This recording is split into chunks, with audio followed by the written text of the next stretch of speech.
Bonjour and hello, I'm James, and I'll be your host for this season of the Everyday Forum podcast, an original Stratfest at Home podcast showcasing a sampling of the thought-provoking discussions from the Stratford Festival's 2024 Meighen Forum. The Stratford Festival's Meighen Forum is a festival within the festival, designed to enhance and contextualize the performances in the main Stratford Festival season through compelling discussions, small-scale, exciting performances, and engaging multi-sensory events and workshops. Enjoy!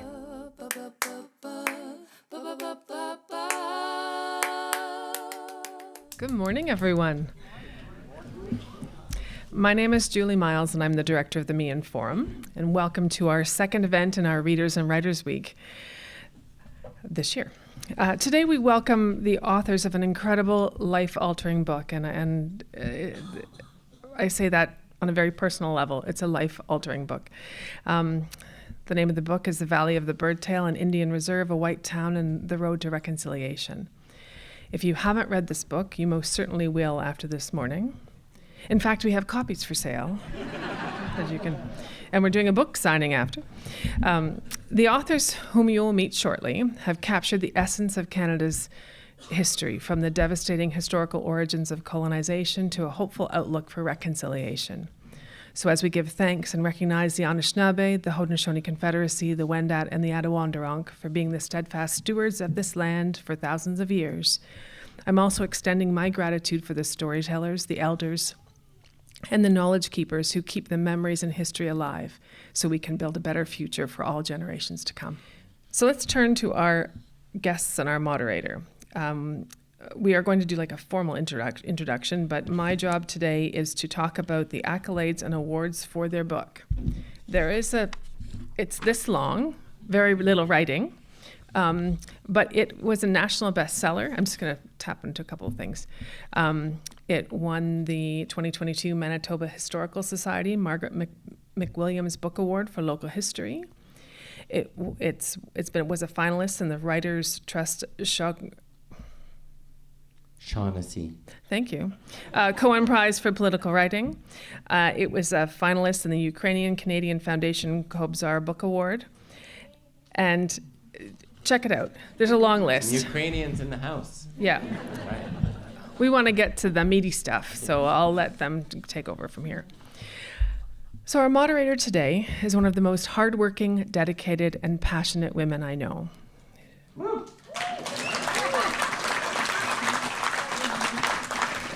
She is a cardiac surgeon at the London Health Sciences Centre and is a former member of the Stratford Festival Board of Directors, serving as chair from 2010 to 2012. She was the co-chair of the Spirit of the Tent campaign, raising the funds to design and build this beautiful building that we're in today.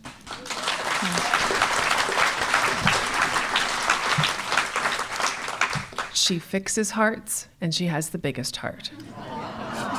Please join me in welcoming to the stage our moderator today, Dr. Lee Myers.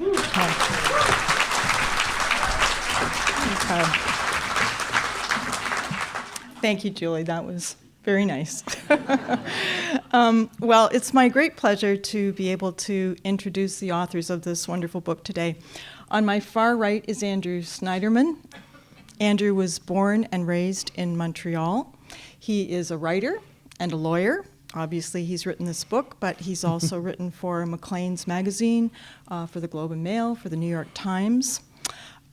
He has served as an advisor to the federal government on immigration issues. And he is currently living in Boston with his young family, where he's doing a postdoctoral degree in law. So, impressive.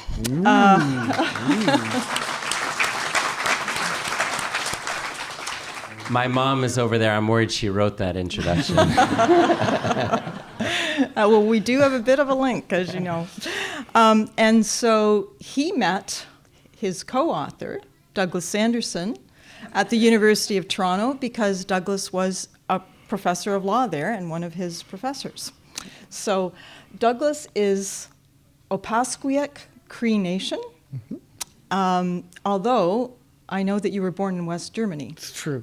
And that's because your father was in the Air Force, but you grew up primarily in Western Canada, That's right? Yes. Yeah. Douglas has served as a senior advisor to the Ontario Attorney General and the Minister of Indigenous Affairs, and he is currently the Pritchard Wilson Chair in Law and Public Policy at the Law School at the University of Toronto. Thank you. Thank you. So, congratulations, both of you, on this book. As we know, there's a long list of honors associated with it. I first learned of this book actually from Andrew's mother, who Hey, Mom. at the time was, I think, the acting vice president for research at Western University in London, where I am.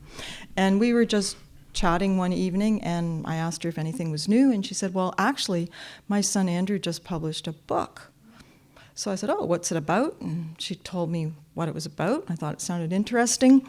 And so I asked her if it was any good. And she said, well, actually, it is. So I went to Fanfares, the local bookstore here in Stratford, and asked if they happened to have any copies. The owner said, we have 3. So I said, I'll take all 3. He said, great, but why? Obviously he hadn't read it. And I said, well, because one of the author's mothers told me it was good. So we heard a bit of the list of awards, but can you talk a little bit about just generally how it's been received and just your interactions with the public maybe over it? Yeah, maybe I'll start and say, first of all, thank you. What an amazing group of people and what a magnificent place. So I'm thrilled to be here with you.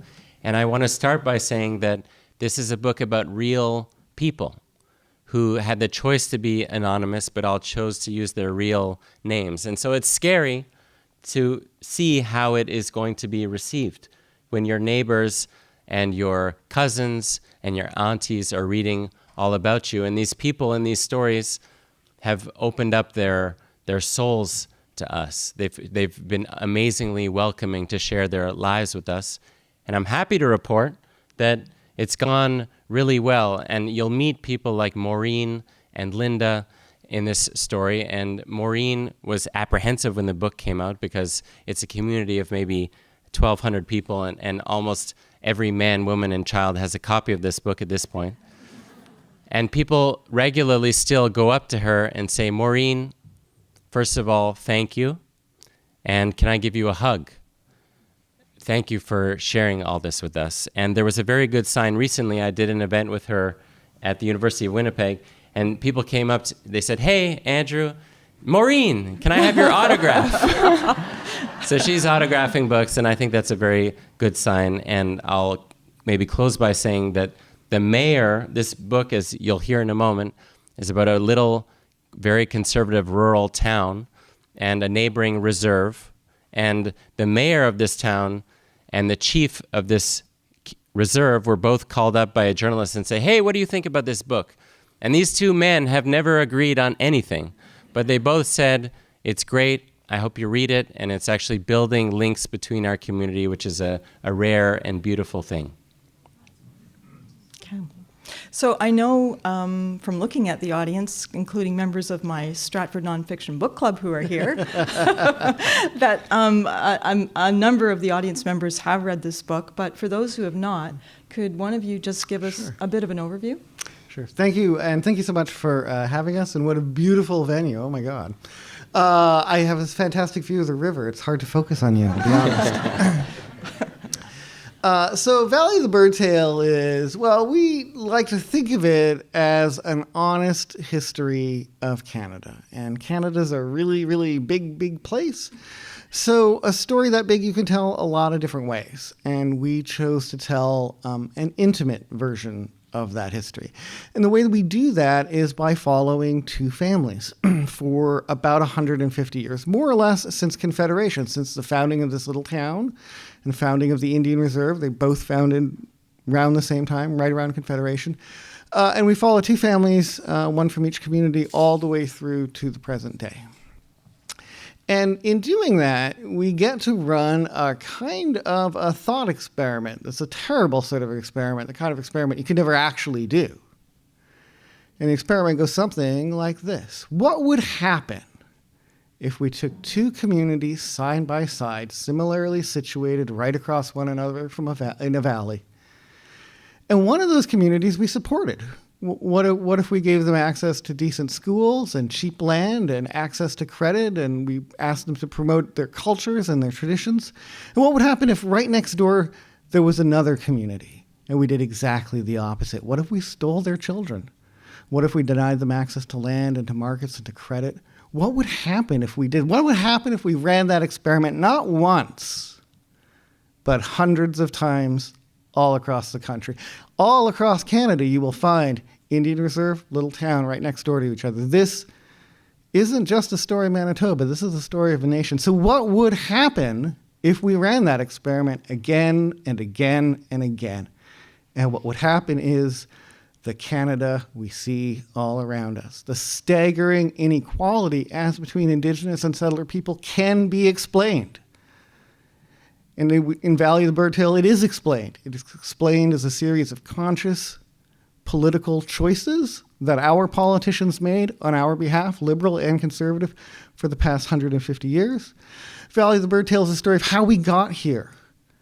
And in some ways, it's a story of what it would take to get us out of here. And it's an honest account, and it's hard to read at times, but we think that unless you understand the scope of the history, the wrongs involved, unless you understand that, it's really hard to see how it is we make sense of a viable future together. But we think that Valley of the Birdtail will provide you with that information, of the honest account, and hopefully motivate you to want something better for all of us in this great nation. Thank you. Okay. So, how did this all get started? Andrew, maybe?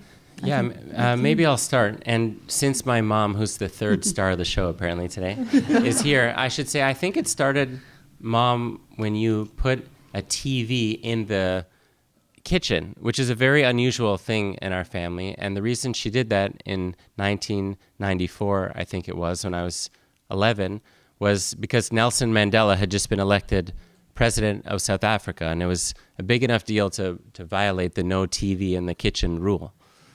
And that kind of reverberated in our conversations as a family. And if you had asked me for most of my life, maybe like most of the people here, about truth and reconciliation, I would have said, oh, isn't that something that's needed and happening in South Africa that has something to do with Nelson Mandela? So that's how I grew up.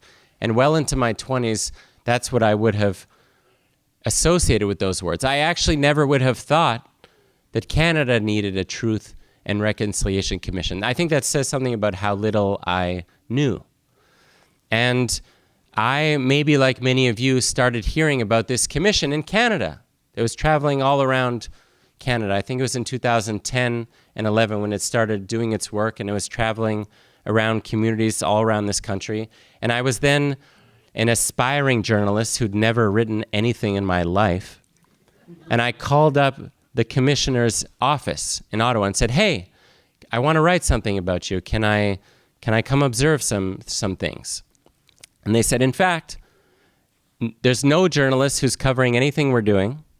This was only 13 years ago in all the country. But if you want to come on our plane, we have a spot.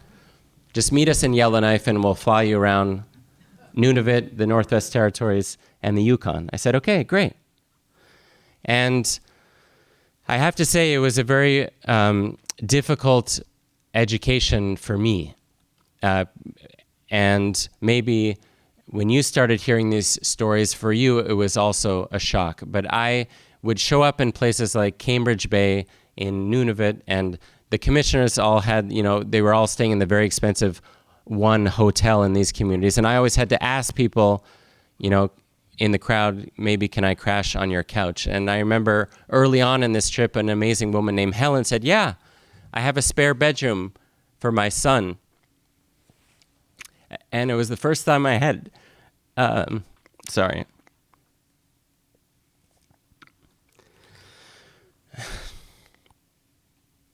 I don't think I've talked about it so long time, but I had Bannock for the first time in my life. And it was the nicest, most genial host. And I had a nice sleep, and the next morning there was a commission that started its work, and they would travel around Canada, and there'd be places like this where, for example, Douglas would be sharing a story, and I'd be his friend with my hand on his shoulder, and the commissioners would be somewhere in the middle here, and people would just share their stories.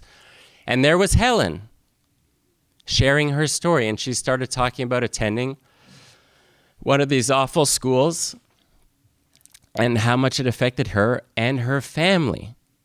And I found out during that story that her son, Julian, had committed suicide the year before by jumping out of an airplane, a commercial airplane, and he opened the door to his death. And thankfully, everyone else was okay.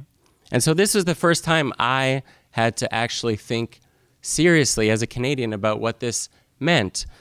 And I'll skip ahead a little bit, but I think the two big steps for me in concluding maybe this remark was to see that was stuff that had happened, and these schools had closed. I think in 1996 was the last one. But a lot of stuff was still happening. And this book is about a big focus. It's not just about schools, but schools are a part of it, and a lot of it is about what happened in schools after residential schools. And we did the same kind of thing, Canada, by underinvesting in more Indigenous children. And that, to me, was the motivating force, was that there were still things happening today that were wrong. And I went to work for Maclean's magazine, and I'll end with this little anecdote. Soon after I'd written that first story, and I had learned about these schools on reserve in the present. And I'm sure there's some near this community where we sit today that were getting way less funding as compared to public provincial schools, often just down the road, just like in this book. And they were getting 40-50% less funding, and their teachers were worse, and they had no supplies, and the outcomes were terrible. And I wanted to figure out, how could this be? So I went to my editors and I said, this is so unjust. We need to write about this. And they said, chill down there, Sniderman. You need to find a story. That's just a problem. You need to find a way to tell this story to people that they can connect with. And so I spent all summer, 12 years ago, looking for this place that book is about. This little town and this reserve who are neighbors separated by this river, who spend most of Canada's history knowing nothing about each other. And that seemed like the right entry point to figure out, how do we become so unequal over time? Okay, thank you.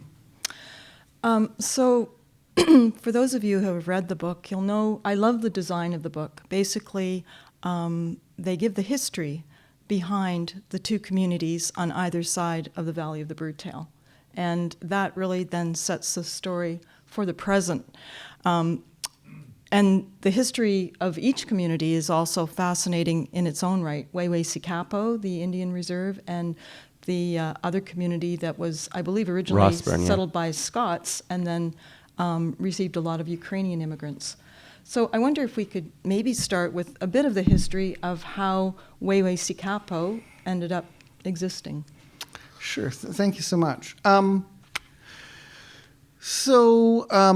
Not long after Confederation, it was determined that it'd be a really good idea to build a railway.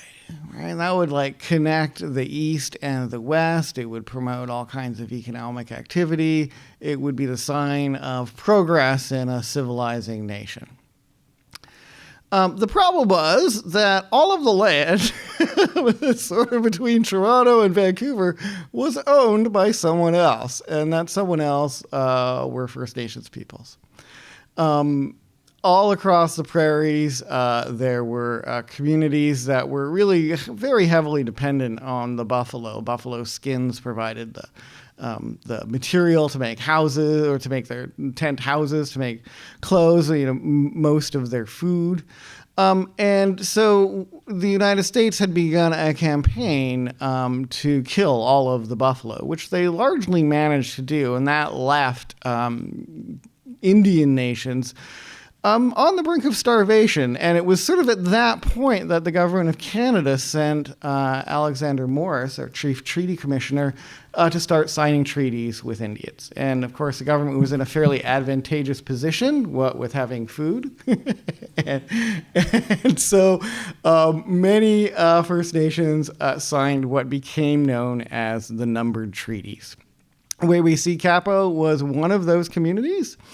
And that community was formed sometime just before what would become the Riel Rebellion. And the Riel Rebellion plays a minor role in the story that we tell, in that it provides still more reason for the government to want to clamp down on activity within First Nations communities. And so the interesting part of this story, I mean, there's many interesting parts, but one of the fascinating sort of human parts involves the character of a man named Clifford Sifton.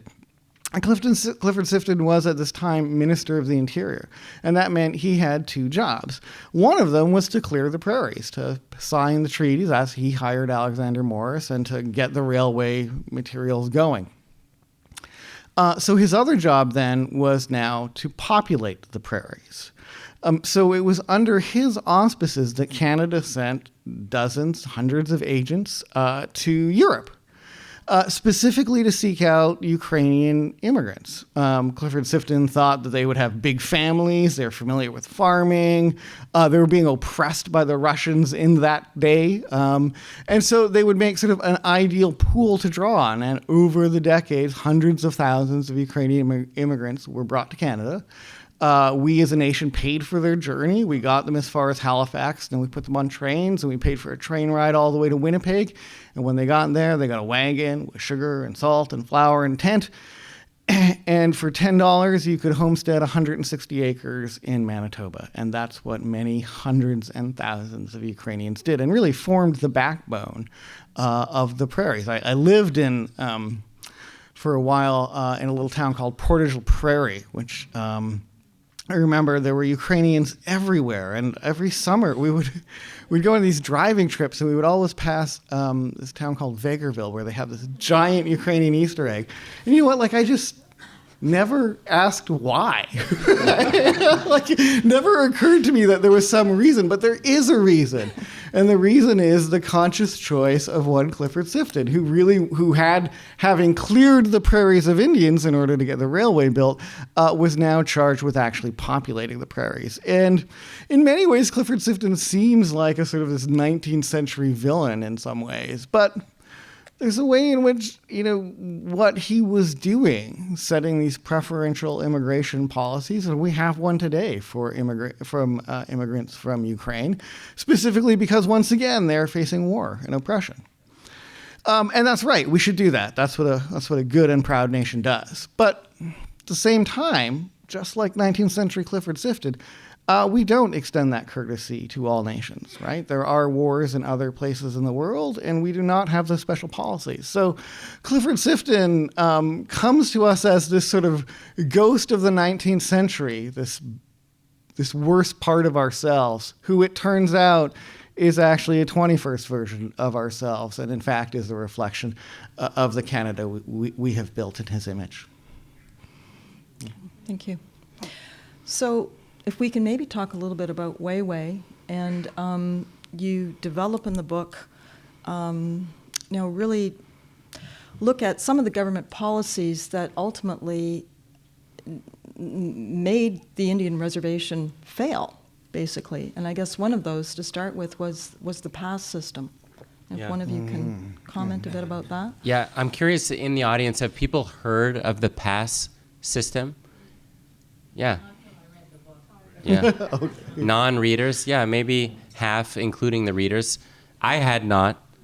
And it was this system that said you cannot leave the reserve without the permission of a federal agent. Back in its earlier years, you actually needed a letter of recommendation from a federal agent. So you could not visit your friends.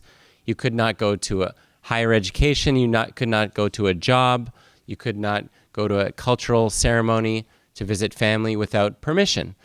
And the strategy of this book, as I think maybe you're getting a bit from Douglas there, is to talk about policy and things that affected people's lives, but through the stories of people, because it's a narrative. In some parts, I hope a lot of the book reads like a novel, because we want it to be engaging. We do not want it to be boring. Sadly, there's a lot of boring Canadian history out there. Canadian history is not boring.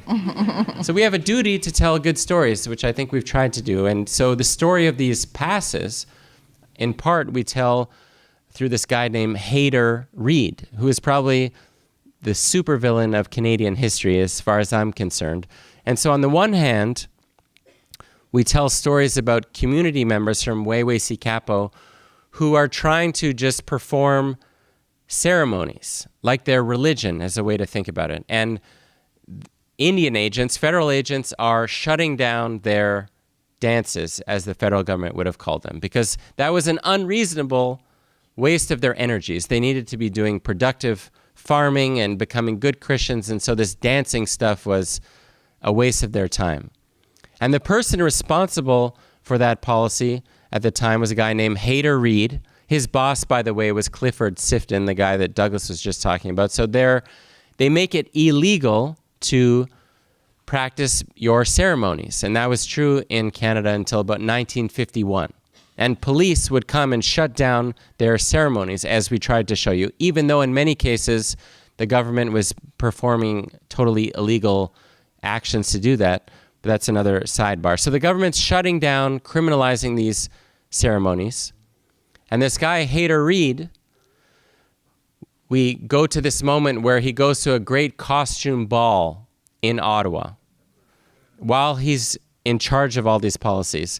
And there's this great historical costume ball where all the great immigrant peoples to Canada get this procession, and the Vikings get this hilarious procession through the Senate building in Ottawa. If you've ever been there, the Senate main chambers, they have this costume ball.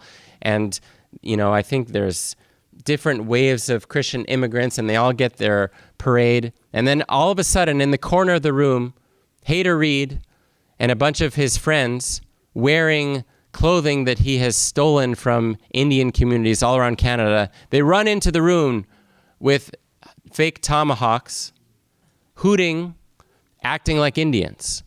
They're dressed like Indigenous people, and they go around prancing around, and the audience loves it. It's like the highlight of their evening. All the newspapers say how funny it was and how witty this gentleman, Hayter Reed, was, and everyone has a great time. And the absurdity of that moment is pretty much lost on everyone, except I hope you, dear reader, will see this. And so this man who is celebrated in his day, Hayter Reed, goes all around the country. People think he's the cat's pajamas, actually did probably as much violent harm as anyone in our history. And through his story, I hope you can feel more what it meant to live through the stuff that he was imposing on people. Yeah, let me just add to that Hayter Reed is sort of the blunt end of Canadian federal policy, and so it's through him and his boss. They're the ones who are starting the residential schools. They're the ones who are like putting in place the pass system. They're the ones who are banning dances. And at one point, we have a quote in the book of a speech that Sifton gave at a Ukrainian graduation. And in that speech, he extols the Ukrainian community. He encourages them to continue to speak their language, to practice their dance, their culture and tradition. He wants them to become Ukrainian Canadians. He promotes this early idea of multiculturalism. He protects Ukrainians. And so Clifford Sifton, on one hand, he really is this amazing character who's doing all the things we want a good Canadian Minister of Immigration to do. And on the other hand, he's doing exactly the opposite in First Nations communities. And it's staggering to see the two policies unfold, not sort of close to one another, but in fact right beside one another in time. As a Canadian, I found myself quite angry when I read about some of the specific policies that were enacted and enforced at the time that prevented the Indian community from even being successful as farmers. I mean, they were forced to become farmers. They were forced onto land to supposedly farm. And then there was legislation that really prevented them from being successful. Can you explain that a little bit? Yeah, well, can I first say, Lee, I'm glad you were angry. Good. But in the words of Marie Sinclair that we quoted at the beginning of the book, the truth will set you free, but first it will piss you off. And I do want to emphasize that actually, I hope it's a book that uplifts you. I had a friend who the other day said to me, she was about a third of the way through, and you're in a kind of a heavy section, a third of the way through, and she said, Andrew, I hope there's hope in this story. And I'm happy to report that there very much is. And I am glad you were angry. I was angry, but anger is not enough. I think Douglas and I share this view that we don't want to just inflict pain on you as a reader. And it's very much also a story about love, empathy, mutual understanding, and cooperation, which is, I think, where all the characters who are alive end up. They kind of go through these trajectories. In many cases, like me, they're non-Indigenous people. The characters are half of the book. They learn, and they change, and they learn how to work with their neighbors, having spent all of their lives ignoring their neighbors. So I'll just, to answer your question, mention a couple things, all other things that I didn't know about, but things like if you were living on a reserve, having been told you needed to farm to civilize yourself, you could not sell anything that you grew or an animal you raised without a little permit signed by a federal agent saying, yes, you can sell for this amount of money. And we again tell the story of this policy through the life of a World War II veteran named Hugh McKay, who goes over to Europe to fight Nazis, almost gets killed in France, I think it was, comes home, decides to become a farmer, and he finds himself enmeshed in this permit system. And he, every time, had to get permits to sell anything. And there's a copy of one of his permits that his son kept from 1947 that says, yes, Hugh McKay, you can sell a load of barley for whatever it was, $35 or something. And to this day, his son remembers how humiliating and discouraging and devastating it was for this farming business for his son to have to do that.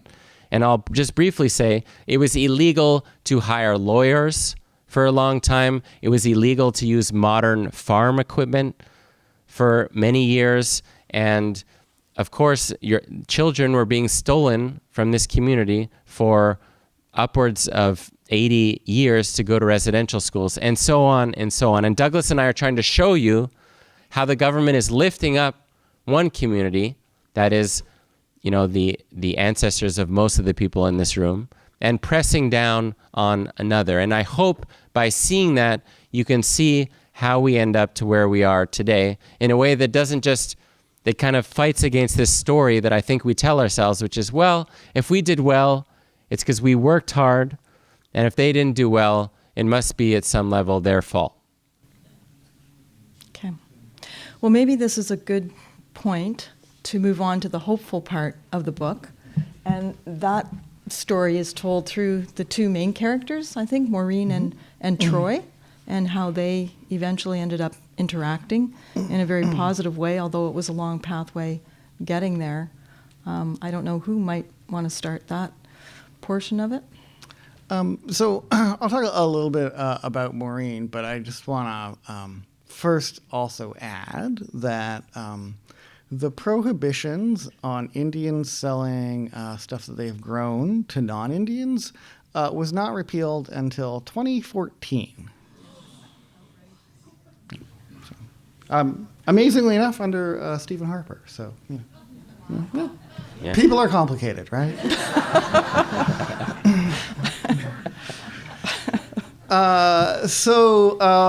The book opens and closes with the story of Maureen Two Voice. And Maureen actually writes the afterword in her own words and is really like the best part of the book. So skip ahead to there if you'd like. So Maureen is a character who frames the story for us because she has a series of experiences that we want to capture for various reasons. So Maureen, for example, begins her education in the city of Winnipeg. So she attends like just a regular provincially funded public school, just like everyone else. At one point, she eventually moves back to her home reserve of Weway-Sikapo, and she attends a school on reserve. She also attends the school in the town of Rossburn. Eventually, after doing some graduate work and undergraduate work in Brandon and Winnipeg, she returns and actually is hired by the school board as sort of their Indigenous Initiatives officer. So Maureen's a fascinating character. And Maureen also is important because Maureen bears the weight, in some sense, of talking about the difficulties that communities experience as a result of intergenerational trauma. So Maureen's mom, Linda, attended residential schools. We tell Linda's story, and there's a lot of different ways to tell residential school stories, and they're all horrible. He wasn't that loud. So we tell the story of her mother, Linda Jandrew, and the way we tell that story is encapsulating mostly within a single incident, and that's an incident that happens to Linda just very briefly. And not long after she arrives at the residential school, she forgets her shoes in the lineup for breakfast one morning. And the sister, the nun, who's in charge of the breakfast line, sees that Linda has forgotten her shoes, and she strides across the room and just boom, right across Linda's ear. And Linda never hears again from that ear.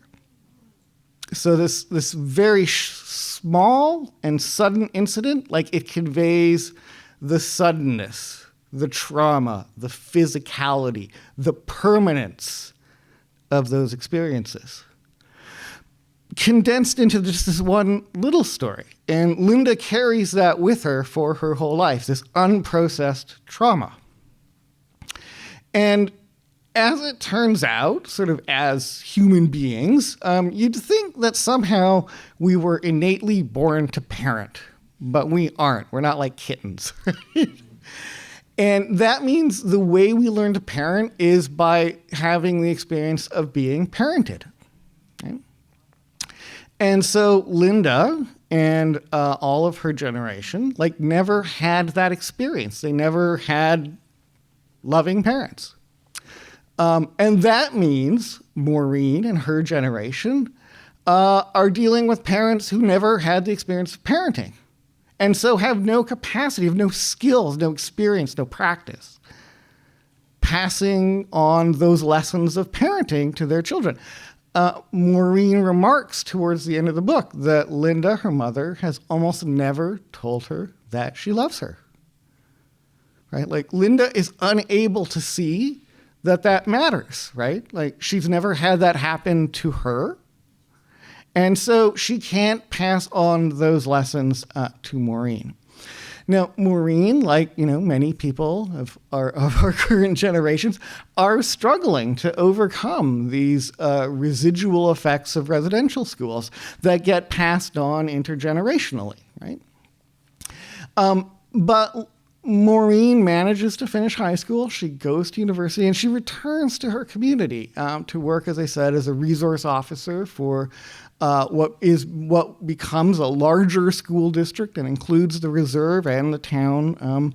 And so they have someone full-time, like Maureen, to come and talk about Indigenous issues, stuff that Maureen didn't know about. And one of the things that I think's important in our telling of Maureen's story, and the story of other people in the book, the fact that they're real people means that they change over time. And Maureen's no different. Like, just in the same way, and I'll let Stobo talk about Troy, just in the same way that the townspeople know nothing about their neighbors on reserve, the people on reserve know nothing about their neighboring townsfolk. And so, for example, Maureen learns while she's in university that during the First World War, because Ukraine was at that time aligned with the Tsar, people demanded that Ukrainian immigrants be rounded up and put into camps, which they did. So just as Maureen's community is stuck in this pass system, like literally right across the river, completely unbeknownst to her, is exactly the same trauma inflicted on these Ukrainian communities. And that changes the way Maureen thinks about her neighbors. And I think that one of the important lessons of this book, we hope, is that with the right information, people can change. They can change their minds. They can change the way they think about things. And we hope then change the way that they act. So that I'll let Stobo talk about Troy. Thanks, Douglas. So there's this other family of teachers, and one of them, his name is Troy Lahoe, and I think he's important because through him you can live the life of someone who grew up in a little town across the river from a bustling indigenous community, having no contact with that community. And he could be someone who decides to be a teacher. And this is in the 1990s, where he's going to Teachers College in Brandon, Manitoba. And during Teachers College, one Halloween, he and his buddies decide that it would be a great idea to go to the old Indian school, as they would have said, but the old shut-down residential school, on Halloween night and get drunk and knock down one of the plywood doors and just kind of screw around and tell ghost stories and scare each other. And we describe that in the book. But that same guy ends up teaching on reserves in northern Manitoba and then eventually in Wew'suwet'en, for starting as a gym teacher. And slowly he starts to learn about some of the challenges and history of his neighbors. And he kind of accidentally becomes principal. And it's the first time as principal that he actually looks at the budget of the school. And he's going over it with this finance person. And she's explaining to him, well, we get about 60%, 70% of what the public school kids in the town you grew up in 2 miles away, 3 kilometers away. And we just kind of need to make do with that. And he's looking at the numbers, saying to himself, how could that be? This doesn't make any sense. And she said, you're right, it makes no sense. But this is the way it's always been. This is the way it has always been since residential schools, by the way. Students went into these underfunded schools.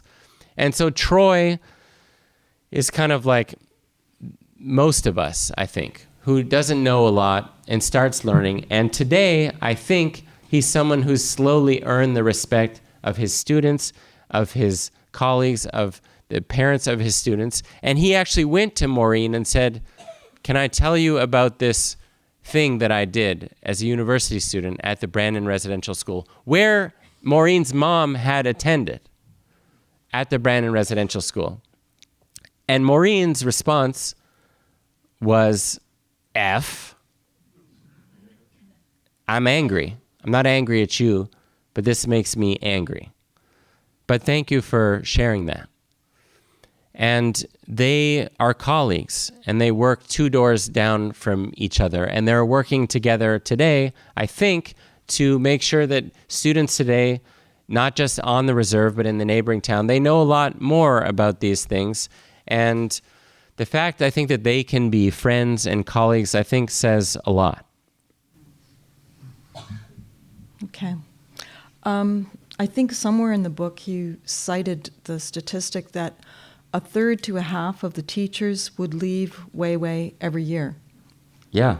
So it was incredibly unstable, and with no sort of dedication to the school itself. Yeah. How did that funding formula come about? Yeah. Douglas, I don't know if you want to say more about that, but do you want to take that? First, what I wanted to say is, Alan, I see you back there with Naira, and I see her like making little noises. And That's my daughter. Yeah, I saw Amaru left earlier. So, often when we're doing these talks, there's often like little kids, and they are often loud. And people want to take them out of the room. And I just want to say that like that, we don't want that. Like in my communities for like 100 years, the sound of children laughing or crying was just something we didn't hear. So remember that the sound of children laughing, crying doesn't matter. It is a benediction, and we should welcome it into our homes and certainly into our lecture halls. So if you see Amaru, bring him back. No, why don't you talk about the numbers, sir? Yeah. Well, there's this question for us. I'm 40 years old, my entire lifetime. Why is it, Dad, you can't leave now? That would be bad. Oh, nice. Okay. How is it that we let 100,000 Indigenous students at a time attend these worse schools? And I think there's an easy answer, which I think is too easy of an answer, which is, we're racist. So we kind of let it happen. And I think at some level that's true. But there's also these other things going on which makes it easier. Like people on reserve, they're separate. And actually most of us have never set foot on a reserve. So it's very easy to ignore people that you don't see. And the school systems are actually separated. So if you're in a provincial public school in Stratford and there's a big provincial budget cut in education, you and parents in Toronto and parents in London, Ontario, you're all going to be upset and similarly motivated to resist that. But the federal government funds the schools on reserve. And so when their funding got cut, 90% of Canadians didn't even notice. And so there's a part of it that we don't care, and there's a part of it that we don't notice. Maybe we don't notice because we don't care. But that's kind of the origin of this. And so if you were a teacher and you were making 40% less, and you were a good teacher, and you got an offer from a provincial school, you would always take the job. And so people could kind of just cycle out of these communities, and it was just like the job you would take if you could not get any other job. And I'm happy to report, and we don't have to go into much detail, but to spoil the ending of part of the story, the communities actually find a way to work together. And all of a sudden, this school on reserve gets equal funding, like that, overnight. And they hire teachers, and all of a sudden they have reasonable classroom sizes, and they can retain their teachers. And lo and behold, if you give Indigenous children opportunity, they start reading a lot better, and their math scores go up, and they're just as smart as the rest of us. And we're still unwinding that. I think today we're roughly at parity, but we have 40 years of not parity, and so we've got a long way to go. Okay. I'm just going to quote something that was in your book from the 1996 Royal Commission on Aboriginal Peoples, and it described Canada as a test case for a grand notion. Excuse me, the notion that dissimilar peoples can share lands, resources, power, and dreams while respecting and sustaining their differences. Can you comment a little bit or help us as to how we move forward in that spirit? Sure. So I think that, Canada, I think when I was maybe growing up was when multiculturalism sort of became an official policy, sort of in the 70s. But there's a way in which Canada's been pursuing that goal for a very long time. I talked about Clifford Sifton and Ukrainians, but even prior to that, sort of pre-Confederation, I think there was a real, a mix of British and French and Haudenosaunee and Anishinaabe people all working to try and find a way to live together. It's part of our history we don't talk about a lot. It's what most of my scholarship turns on these days. And it's a fascinating story of peoples working together, sort of a really early form of multiculturalism. What we talk about in Valley is, given the inequality that we see all around us, like what would it take? What would it mean for Indigenous and settler people sort of to live side by side under a condition of equality? Equality is complicated. You can think about it different ways. There's different ways of measuring it. But I think the equality that we're concerned with, that I think we should be concerned with, is an equality about being able to choose how we want to live our lives, right? That we should have the freedom and the agency to decide what's a good life to me. And I should be able to pursue that. And as it turns out, most of the institutions that are around us are set out to make it possible to pursue this particular liberal European conception of the good life. And so whatever solution we're thinking about, if we're talking about equality more broadly, is going to mean the capacity for institutions that affirm Indigenous values, Indigenous ways of seeing the world, Indigenous ways of thinking about what science is and medicine and education. And there's really, there's no way that the federal government can sort that out, right? So that means that Indigenous communities, if we really want to be serious about this idea of equality, means that they have to have the resources to be able to set and achieve those ends on their own. And that really means two things. One, it means some lawmaking authority, right? Under the Indian Act, Indian bands, they control beekeeping and they regulate salesmen on reserve, but they have no power to set meaningful rules about things like hunting or speed limits or books in schools. And the second thing that Indian communities don't have, the other reason why they're not really governments at all, is that they don't have the power to raise any money. They basically have no taxation powers, right? And that's what a government does. Governments raise money and spend it, right? And they spend it wisely or they spend it poorly, but they raise money and they spend it. And Indigenous communities are more or less statutorily barred from doing that. So what does that mean? So we've got a condition where communities can't raise any money and so can't set any ends of their own, right? If the water system's broken, you ask Ottawa if they'll fix it, and if they say no, then it's going to be broken again. So no agency, and no capacity to change that. And even if you could change it, no ability to make laws about how you dealt with that money. And so that means, of course, no capacity to live the life that you want to live. And so in Valley, we take seriously these ideas and we look out about the Canadian Confederation that we have all around us today. And it turns out we have this amazing set of tools. In some ways, we're already doing the very things that we would want to do to situate Indigenous communities equally. So, for example, all through BC, right, there were never any historic treaties signed. So they're getting out there in the present day, trying to make some deals.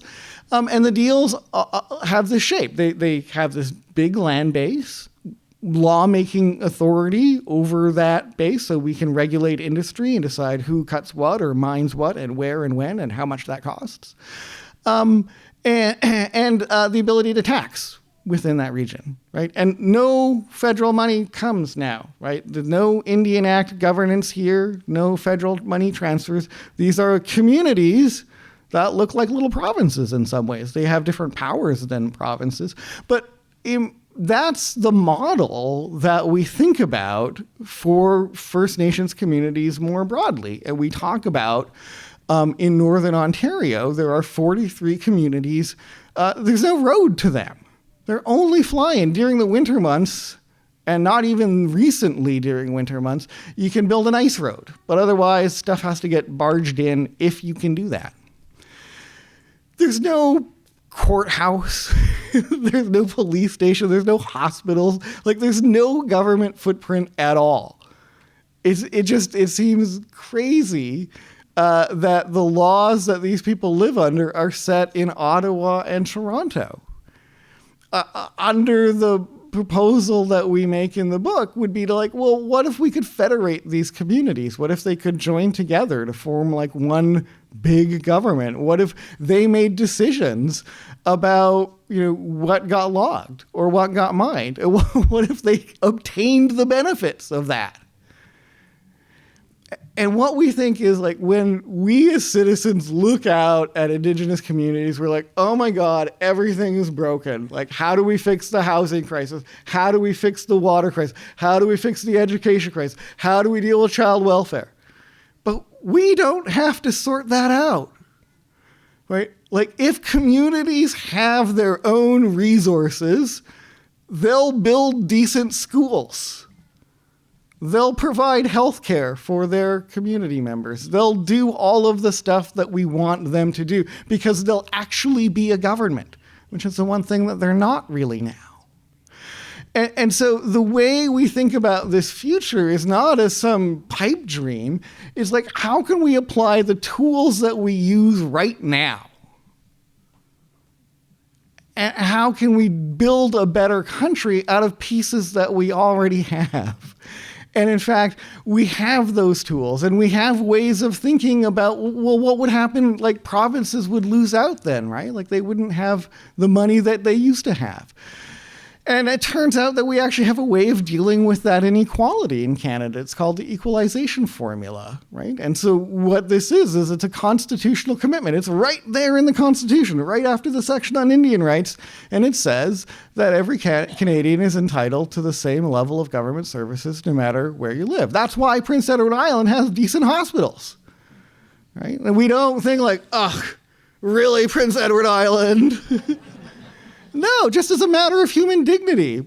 Prince Edward Island should have decent hospitals. They should have policing. Right? And that commitment to equality, it extends all across the country, coast to coast to coast. But it stops at Indian reserves. Right? They don't get anything out of the equalization formula. And we're trying to imagine a world where they're adding in to the equalization formula. They're subsidizing the South, which is what they're doing now, right? Like there's $1 billion in timber wealth that comes to Ontario every year from the North, right? The North has long subsidized the South. Under the scheme that we talk about in the book, based on the things we're already doing, all that would happen is that, Indians would be signing those checks, right? It would just be apparent that they're subsidizing the South, and they should, right? Like those communities, given that vast wealth, right, we depend on that. And I don't think there's a world where Indigenous communities can just stop producing. But I imagine that over time we would have to find a way of relying less on those natural resources. We would have to develop an economy based on something other than extracting resources from the North. But that's to all of our benefits anyway. Right, we're time to grow up and become something more like a Sweden, right? Yeah, so all we're suggesting is that the models are possible. The models of confederation, the models of equalization, the models of treaty making. These are all things we already do or see all around us, and all we want to do is actually apply them to this goal that I think we all share, which is Indigenous and settler people living together under a condition of equality. And if that is in fact what we want, then, the good news is we have the tools. What we really need is the political support, right? The actual drive to get there. Politicians can fix things. I know it seems weird, but they can. But they're not going to do this on their own. No one's going to march out of the House of Commons and go, I got a great idea. Let's fix that Indian problem. They're not going to fix it until we start asking them to, right? We start demanding, what's the answer? And when they go, it's more program funding, go, no, it's not. Structural change is the answer, and politics is how we get there. Ladies and gentlemen, that is why Douglas is a law professor. Say nothing about the law. Okay. We have quite a number of excellent questions here, and we'll try to get through all of them if we can. There's a lot of interest still in the story of the relationship between Wei Wei and Rossburn, and people seem to want to know just want you to comment a little bit more on that relationship, perhaps the history of it, and how it's evolved more recently. Yeah, I mean, maybe I'll say two things. One of them is that pre-internet, what would happen was that in the town, they would look across the river and they share this beautiful valley. And the people in the town who didn't have it easy, it was quite difficult. They were farmers and they had to work hard through brutal winters, often coming as immigrants from the Ukraine. They were poor, they didn't speak the language, and life was difficult. They in fact faced a lot of racism, as the Ukrainian Canadians in the room know. That was real. And the town struggled, but they did better and better over time. They could own their land. They could get loans to start businesses and buy farming equipment and so on. But what would happen was they would look across the river and they would see the Indian Reserve stay poor. And people would say to themselves, well, we're making it because we're working hard and they're suffering and it must be their fault, as I was saying a bit earlier. And in part it's because the story of these policies operating in the background, you can't access modern farm equipment. You need permits to sell. You're trapped on a reserve. You can't go to your jobs. There are these schools. You can't access lawyers and so on and so forth. People don't really know that or have reason to know that. And it would explain a lot of what's happening, but they just don't have access to that information. So what takes the place of that is just stereotypes about people. And they harden in a pretty awful, brutal way. And I think what we're seeing closer to today is the necessity for the communities to have more contact because the town is losing people to the cities. And so they were forced, not because of their goodness, but because of their self-interest, to have a stronger relationship with the school on reserve. So students now are in greater contact than ever. Some classes actually happen on the reserve. And so people are working together more and more and having to face up with what they know and don't know. And I'll tell you a tiny little anecdote that happened recently, and you can decide whether it's hopeful or not. But because of the Ukraine war, the Indian Reserve, their leadership of Weiwei Capo said, let's put up some Ukrainian flags in our town, at the administrative buildings on the reserve. So they put one up, and they own a gas station near Brandon, Manitoba. They put up another Ukrainian flag, which I thought was quite a beautiful gesture. And in the town, they saw that, and the town council said, well, let's put up a Treaty 4 flag in this beautiful little park where they have kind of the veterans flag and the flag of Manitoba and the flag of Canada. This is a happy story so far. But there's a gentleman in the book, who I won't name, who was not happy about this. And he, in the middle of the night, kind of swooped into the park and brought down the Treaty 4 flag and said, I don't think that belongs there. And somehow, because it's a very small town, they figured out who this guy was. And they sent in the greatest mediator they could think of, which was the town librarian. To say, dude, please bring the flag back. And I'm actually not sure the flag is back up. Not because they don't want it, because they're not sure it'll make it through another night. So I think it says a lot that the town leadership wants to do that, and people are in more contact with each other, but there's a long way to go. I mean, I want to maybe conclude by saying that this story that we tell in this book, I think could have been told in 1,000 different places across this country. But we very specifically wanted to choose a place where it reflected most of what went wrong, but also a place where a lot is going right. And so people like Maureen and Troy's father are learning to talk to one another and work together. And of course, that's where we want Canada to end up. It's where the characters of this book end up. And I hope in some way, it doesn't matter that this is happening in Manitoba in the story. You read that and you say, oh, that could be me, and we can do better. And I hope everyone reads the book. So I just want to add in this one little, because this is like a little factoid about the Indian Act, but I think it goes some way to explaining the inequality, and it's pretty easy to understand. Section 89 of the Indian Act says that the property of an Indian cannot be seized on reserve, which sounds pretty awesome. What it means in practice is you can't ever get a loan. You can't get a mortgage. Even if you own a fancy truck, as soon as it gets on reserve, can't be seized. Means you can't borrow against it. Like, that's one of the reasons there's no economic activity on Indian reserves, because there's literally no access to credit anywhere on an Indian reserve. And so it's really hard to start businesses and stuff. You can just imagine your own self, the ways in which you've relied on a loan from a bank to advance yourself through this society. And that's just entirely cut off to anyone who lives on an Indian reserve. Wow. Okay. You've partially answered this question, but how much are you still in touch with the people you interviewed for the book? I text them all the time. No, I'm kidding. A lot.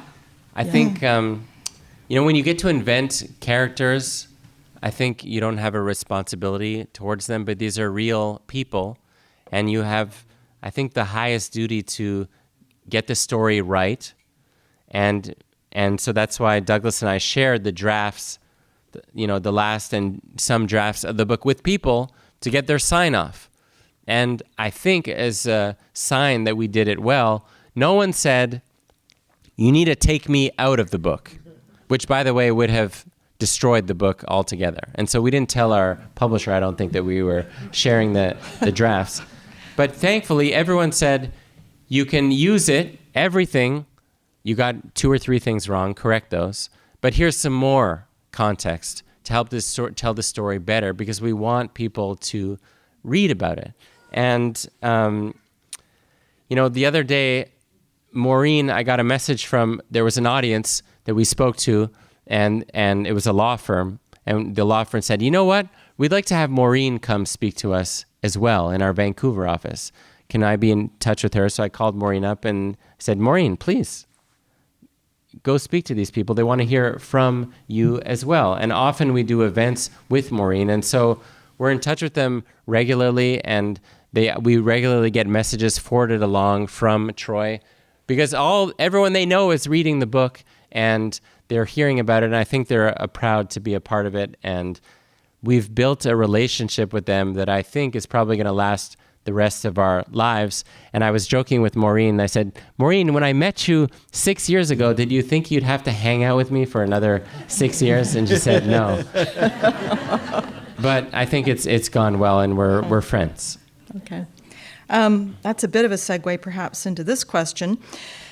You mentioned at the start that this book is an, in quotation marks, honest account. What makes an account of Canada's history honest or dishonest? That's a pretty complex question. Great question. Does somebody want to tackle that? Yeah, sure. Thank you. Thank you, Otis. I try and characterize it as an honest account. And what I mean by that is that, as we've toured around and we've talked to lots of people, I've had opportunity to think about what people know about Canadian history. And upon reflection, it turns out that if you're like me, and I think you probably are, you did something in grade 4, and then there was that section on pioneers in World War I in grade 9, and then kind of nothing. Maybe those Canadian heritage moments on the CBC. But we did not go on to read deeply about Canadian. None of us took a graduate degree in Canadian history. And yet, some of us did, but and yet, each of us walks around with this really firm knowledge that we understand what happened in the past. We understand Canadian history, even though we literally have no basis to think that.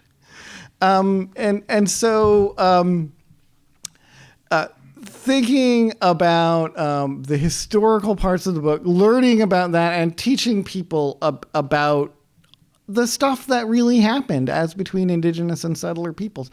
Not in a mean-spirited way, but just in an actual practical way. You know, the pass system, the residential schools. Like, those are real things that happened. And, you know, in fact, part of the honesty of the account in Valley, I think, is that you see how those government policies were designed to build one on the other, right? They're not just kind of like one-off cruelties. You know, you need like, you could create residential schools, but guess what? People are going to want to go visit their kids. And so you need something like a pass system to keep them from going to find out what's actually going on in those schools. And, you know, eventually they're going to want to sue. So that's when you make it illegal for them to hire lawyers. And then eventually, like, citizens groups are going to be like, hey, we keep finding dead Indian kids in the railroad tracks when we're out hunting. What the heck's going on at those residential schools? We better do something. So you make it illegal for lawyers to act on behalf of Indians, right? Like, one leads into another. And that's, I think, what an honest account is. It's not a cruel one, and it's not mean-spirited, but it really talks about the way in which we actually did all of these things. And that's left us in an actual position of inequality, right? I mean, none of us needs to walk very far out this door to see it. And so I think an honest account is one that takes account of that historical past and tells that story truthfully. And then, you know, lays out where that has actually left us. And talks seriously and, like, as adults, like, what does that actually mean for us in the present day if we want to make it better, right? Like, what does that really, really mean? What does it cost? What does it look like? And so in that way, I think Valley of the Birdtail is attempting to be an honest history of Canada and an honest accounting of how we got here, an honest accounting of what here is, and an honest account of what it means if we want to do something about it. Canada is the only G8 country with no national education policy. Of course, it's a provincial entity for the most part. Inequities in education persist today across Canada. Is an organized national focus on education possibly part of the solution? Tough question. I'm not sure. I mean, one of the difficulties about marketing this book is that a lot of it is directed at teachers and students. And there's no national system, so if there was a national system, it would be easy to find who is in charge of what.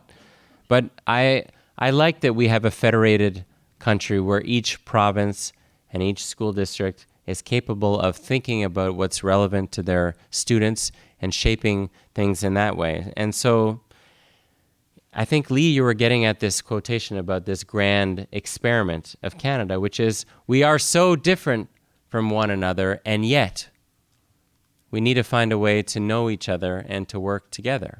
And so I think a national strategy is generally I'm skeptical of, because the country is huge and we are different, and we need to figure out a way to empower bits of the country to reflect the people who are there and respond to that. So that is my instinct. Although if you go too far in that, it's hard to have a conversation amongst ourselves, amongst the regions. And so we have to figure out how to do that as well. This is a bit related. Is the book going into school libraries, and have you been invited to speak at schools around the country? So thank you. So as I think as Stobo was saying, so we've been meeting with school officials at many different levels. It turns out there's lots of them. There's superintendents and librarians and teachers and principals. They all have their own associations. And then it turns out by province, there are, different ones of those persons are responsible for curriculum or libraries. So we have been meeting and speaking to large numbers of school teachers and school officials. So far, we don't think it's officially a part of anyone's curriculum, although I think individual teachers are adopting it for various portions of their classes. So we are very hopeful that that there will be some broader take-up. And not because it sells a lot of books, so it would be awesome. It's like, look, we read the stuff that's out there like you guys do, right? And like, Valley of the Birdtail tells an honest account of Canada, and I think it does it in a way that doesn't, it's not designed to make you feel bad, right? Like when you finish this book, you do not just feel crushed and destroyed and sad, right? You hopefully feel motivated to act. And that's why I think we want to see it in schools, is because it does that job of the honest thing, but also talks about how this is a problem we can solve. Right? And that's the conversation that never follows contemporary texts on Indigenous settler affairs. And that's how change is going to happen, right? Where that's how school-age kids are going to grow up thinking those moron adults, why can't they sort this out? They're going to find out it's hard, but they will have for their whole lives thought it at least possible. And I think that's the kind of hope that we need to see in the long term. And if anyone in the audience has any suggestions or places we can go, please follow up. We'll do it. Yeah. Our motto is no room too small. Okay. All right. Well, this will be a really quick answer. Can you talk about the impact of the church in both communities?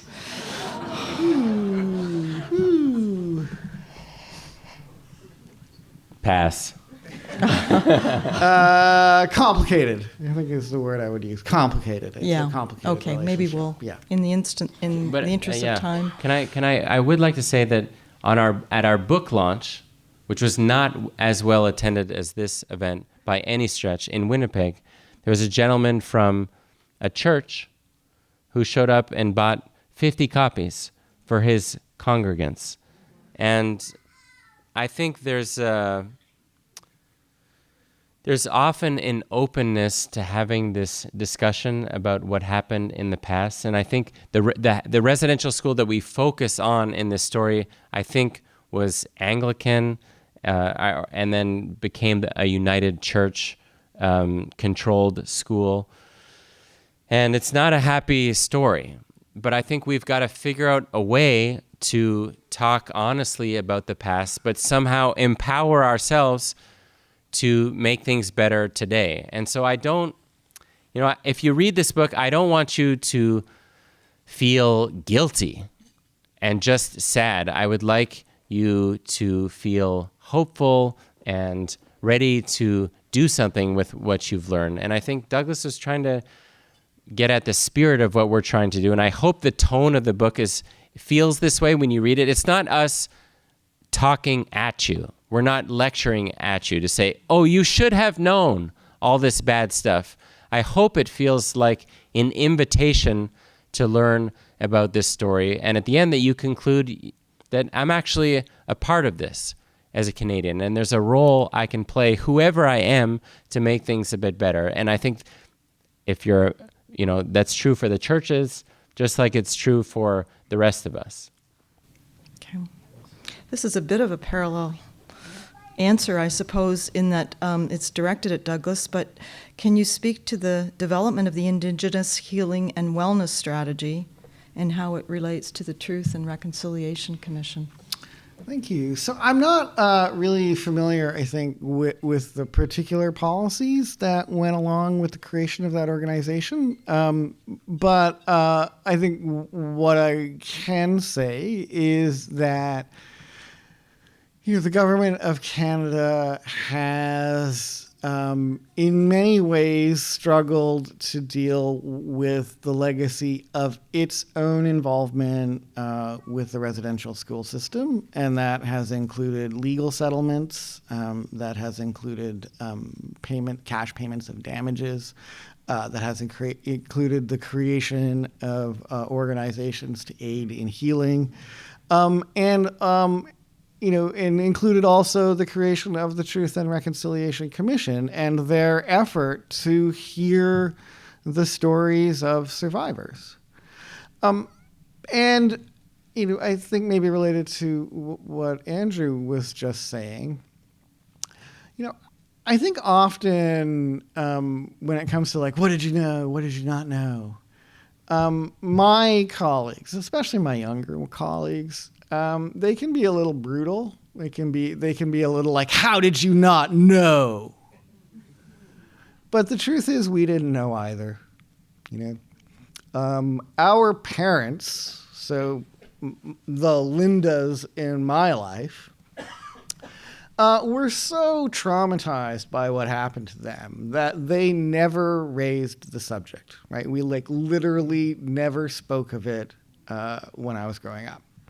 And so I learned about residential schools the way possibly many of you did, which was watching the Journal, watching Barbara Frum interviewing Phil Fontaine.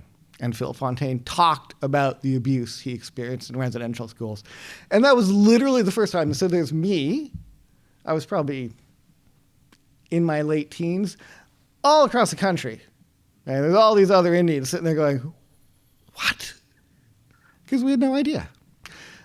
We did not know why our parents were so damaged. We did not know why they behaved the way they did. We did not know why they were so crappy as parents. And it took us a long time to even begin to put those pieces together. So all of which is to say that I think all of us are on this learning journey, right? And it's and it's a lifetime journey, right? There's no ending. There's no moment when we have it all figured out. And I also want to give the federal government some credit in that it's trying in many different ways. And there's no one. The problem is you've got very damaged communities and a history and a present and a future. And the federal crown has to sort of figure out how to do all of that. They're better at some of it than others. But what I will say is that they acknowledge that something happened, that people have been damaged, and they want to try and do something about that. How successful they are, I leave to the survivors to decide on their own. But I want to credit a government that at least is making an effort to try and do right by a population that they did very much wrong by. This is, I think, a great question to end on. When I was 12, I learned the real story of Louis Riel, and was outraged and sad. Now, 55 years later, it is not enough to feel. How can I put my feelings into action? What can I do in my regular life towards reconciliation? Okay, thank you so much for that question. And so while we're on tour, we hear a lot, and we have heard a lot, and we're constantly amazed by the very strong desire of many, many people just like you, who understand that there's injustice and who want to act, but they just don't know what to do. Reconciliation is hard. Reconciliation is hard for a couple of different reasons. One of the reasons it's hard is because it's a noun, right? It's not a verb, right? So it's like trying to do potato. Reconciliation is it's an end state, right? That we have to imagine. And then we have to get there. And the getting there, the reconciling, that's the work, but it's hard. And it's hard to know in each of our lives what's going to count, what's good. And so the way that we want to answer that question is by telling a story. And this was a story that was told to the Truth and Reconciliation Commission. This is just our little version of it. And it's a story that takes place here on the earth, but in a time before there were human beings. There were all of the animal beings and the tree beings and the wind and the water beings, but no humans. And one day, Creator calls a council of all the animals, assembles them all in the prairies, and tells them that Creator is going to introduce into this world a new kind of being, but they won't be like you. They won't be born with the instincts for survival, just like around the parenting we talked earlier. That's not something that is instinctual for us humans, but it is for the animals. The Creator says, you will have to teach them all of the lessons about parenting, about living, about dying, about raising children, about eating, about being here on the earth. You'll have to teach them all of those lessons. And in fact, these beings will be so weak that you will have to sacrifice your flesh for them to eat and your skins to keep them warm at night. But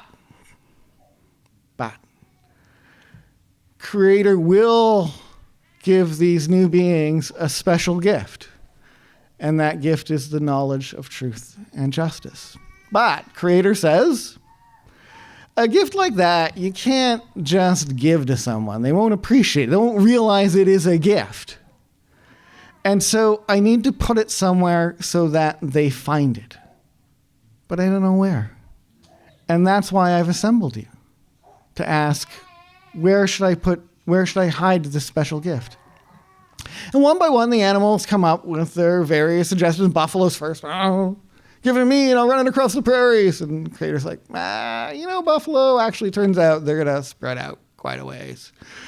And salmon's like, give it to me and I'll take it across the ocean. Like, salmon, they're going to spread out far and wide. And one after another, even eagle says, give it to me and I will take the secret to the moon. The Creator says, it's hard to believe. Very creative people, they're going to get there too.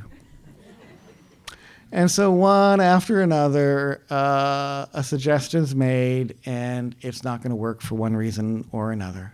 And finally, Mole puts up his hand. Little Mole, who's the hero in many of our stories, and Mole says, Creator, I know. Put the secret inside of them. And then each of them will have access to the knowledge of truth and justice. But to get there, will have to go on a journey within. And so the answer to the question of what it is you can do, the Creator has placed that knowledge within you. And we invite you to begin your journey of reconciliation. Thank you.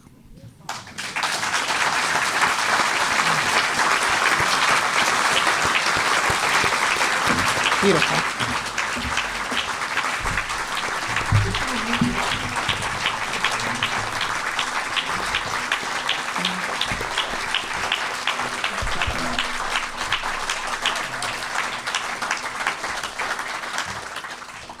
So thank you to you both for helping us all move along our pathway to reconciliation with this terrific book and with this morning's session. And thank you very much for coming to the forum at the Stratford Festival. Thank you so much for having us. Thank you for hosting. Thank you. And thank you all for coming. This event was recorded as part of the Meighen Forum in front of a live audience in Lazaretus Hall at the Tom Patterson Theatre in Stratford, Ontario, Canada. Be sure to subscribe to keep up with the lively conversations and original performances housed by the Stratford Festival's streaming service, Stratfest at Home. And for making it this far in the episode, we're going to give you a gift. Enjoy 1 month free on Stratfest at Home with promo code FREEMONTH. Visit stratfestathome.ca and enter code FREEMONTH to enjoy 1 month of free streaming content. It takes you, our listeners, to make this possible. It also takes the support of our dear collaborator. Support for the Meighen Forum is generously provided by Kelly and Michael Meighen and the T.R. Meighen Family Foundation. Original score for the Everyday Forum podcast was provided by Hilary Adams. Production support is provided by the film production and distribution team at the Stratford Festival. That is manager Yash Chabria, film editor Chris von Kleist, and director Jenna Dixon. The Meighen Forum team is producing assistants Renata Hansen and James Hyatt, coordinator Mira Henderson, manager Gregory McLaughlin, and director Julie Miles. Special thanks to Michael Adams, Jennifer Lee, Greg Doherty, Harper Charlton, and Kendallin Bishop. Finally, thanks to artistic director Anthony Cimolino and executive director Anita Gaffney. From here in Stratford, Ontario, on the land of the Neutrals and the Anishinaabe, see you next time. Ba Ma Pi.